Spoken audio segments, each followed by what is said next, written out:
There are 5 main elements to think about when approaching a photo edit, and I'm going to tell you what they are.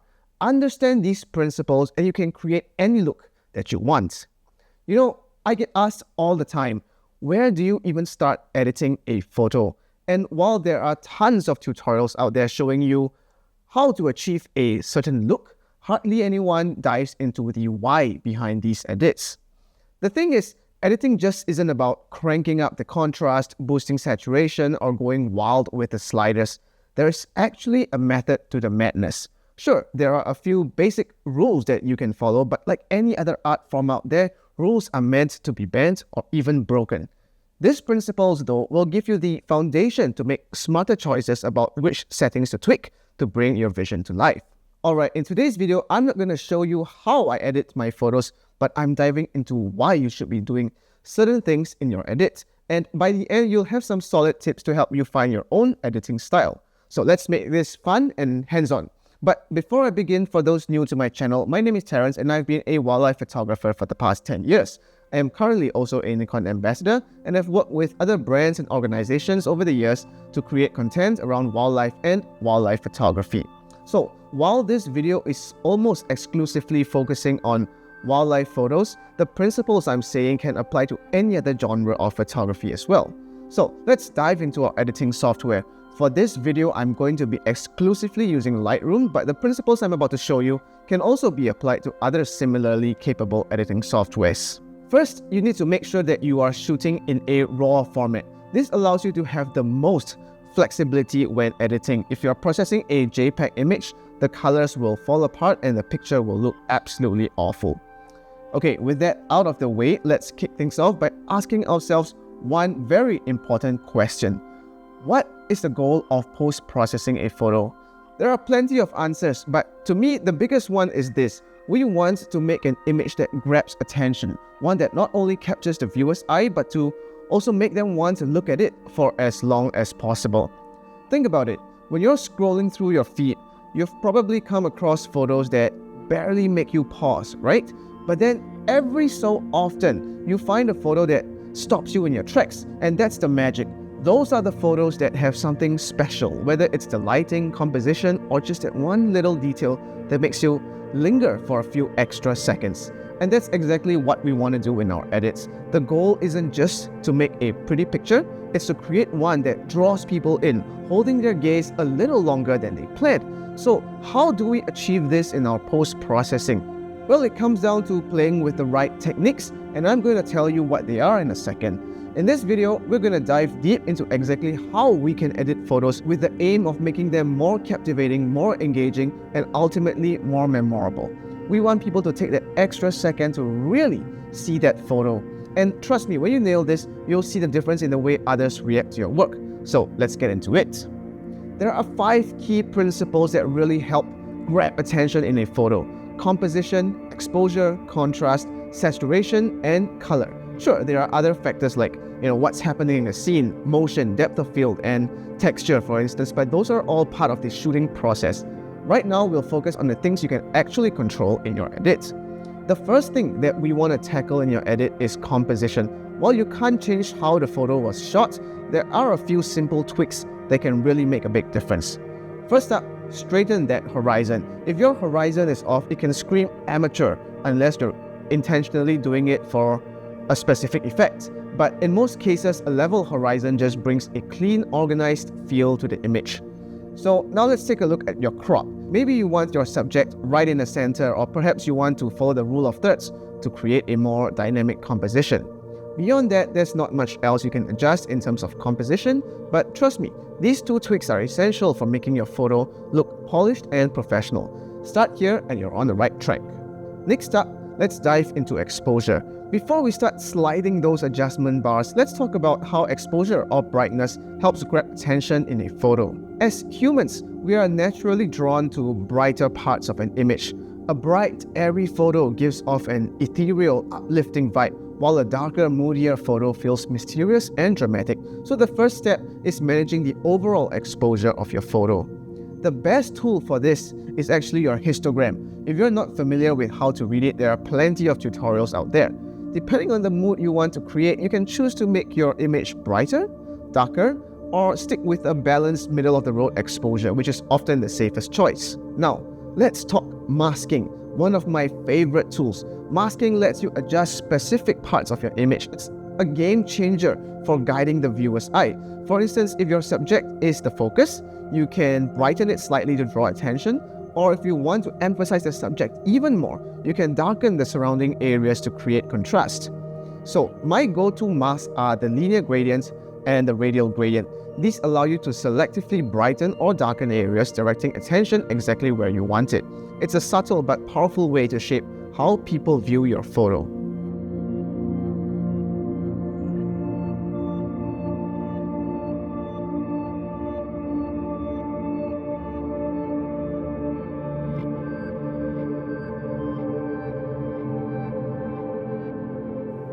Here's a bonus tip. Create a fake light source for added drama. This works especially well if your photo already has visible shadows and a clear light direction. Using a radial gradient, you can brighten up a corner of the image to mimic sunlight. Just keep it subtle enough to create a focal point without overpowering your subject. So, understanding how exposure works both overall and in specific areas lets you guide your viewer's attention, set the mood, and make your photo more dynamic and engaging. Alright, let's move on to the third element, contrast. Contrast is, simply put, the ratio between the bright and dark parts of your image. A low contrast photo has a softer, dreamier vibe, while a high contrast photo feels bold and dramatic. To get a sense of your contrast levels, check your histogram. A more stretched out histogram means higher contrast. Here's something cool. As humans, we are also naturally drawn to areas of higher contrast. That's why mastering contrast is so important for directing attention in your photos. More on that in a bit. Now, to adjust overall contrast, you can always use the contrast slider. It's quick and easy. But my favorite tool, my personal favorite tool is this, the curves. With curves, you have way more control. For a softer, dreamier look, you can lower the bright and dark extremes by pulling the endpoints of the curve toward the middle. If you want to amp up the drama, create an S-shaped curve. Pull the highlights up and shadows down. The beauty of curves is that you can control exactly where you want the brightest and darkest points to be. And just like with exposure, you can use masking to enhance specific areas. Do you want your subject to stand out? Then boost its contrast. Or if the background is distracting, you can lower its contrast to let your subject shine. The fourth element we are working with is saturation. Now, a common question is, what's the difference between vibrance and saturation? Saturation is a more aggressive adjustment. It boosts or reduces the intensity of all the colors in the image equally.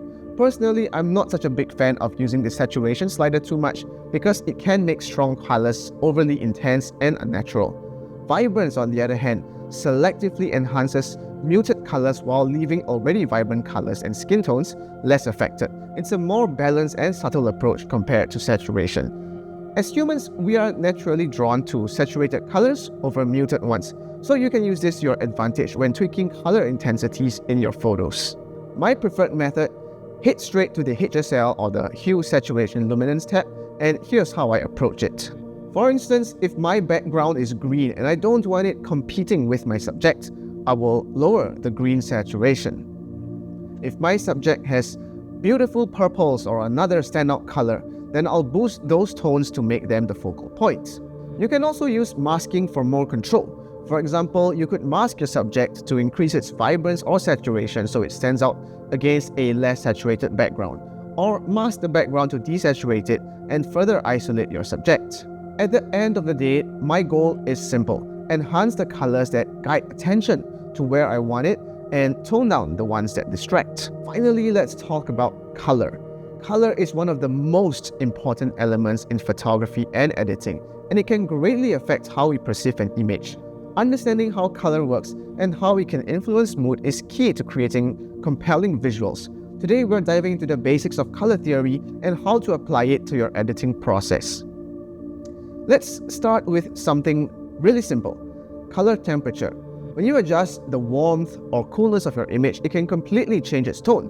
Warming up your image by adding yellow tones gives it a more inviting, cozy feel. Think golden sunsets or a warm, homey atmosphere. On the other hand, cooling things down with the blue tones can make your image feel more steely, distant, or even cold. It's a powerful tool, but before you start making these adjustments, I recommend getting the white balance right first. Make sure the colors look natural and true to life, just like how you'd see them in reality. Once that's set, you have a solid base to play with the mood of your image. Now, let's dive into color theory, a concept that's essential for understanding how colors work together. As humans, we are naturally drawn to certain color relationships. These relationships are what we call color harmony, and they can help make your images feel more cohesive and balanced. I will cover 3 key concepts here: complementary colors, analogous colors, and triadic colors. Complementary colors are located on opposite sides of the color wheel. For example, red and green or blue and orange. When these colors are used together, they create high contrast and make each color appear more vibrant. This is great for creating dynamic and energetic looks.